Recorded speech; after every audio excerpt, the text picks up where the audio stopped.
Mark 9. I can assure you that some of the people standing here will not die before they see God's kingdom come with power. 6 days later, Jesus took Peter, James, and John with him.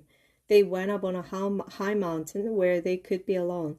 There in front of the disciples, Jesus was completely changed, and his clothes became much whiter than any bleach on earth could make them.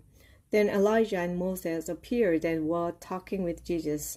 Peter said to Jesus, "Teacher, it is good for us to be here. Let us make 3 shelters, one for you, one for Moses, and one for Elijah."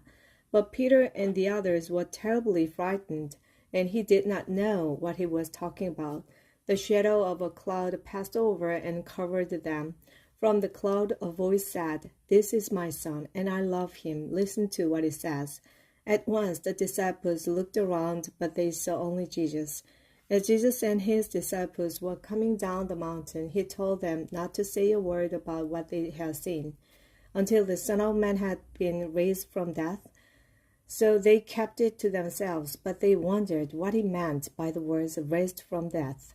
The disciples asked Jesus, "Don't the teachers of the law of Moses say that Elijah must come before the Messiah does?" Jesus answered, "Elijah certainly will come to get everything ready.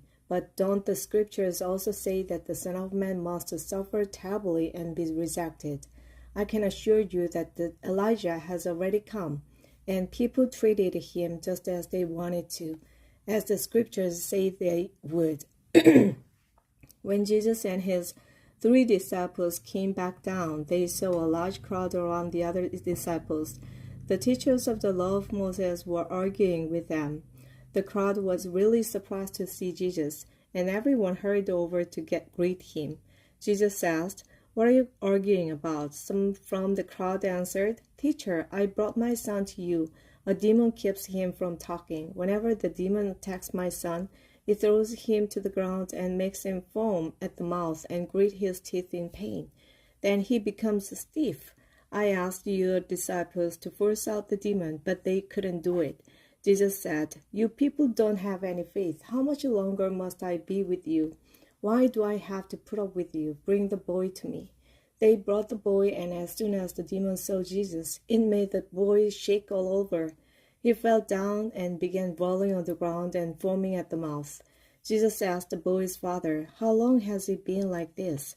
The man answered, "Ever since he was a child. The demon has often tried to kill him by throwing him into a fire or into water.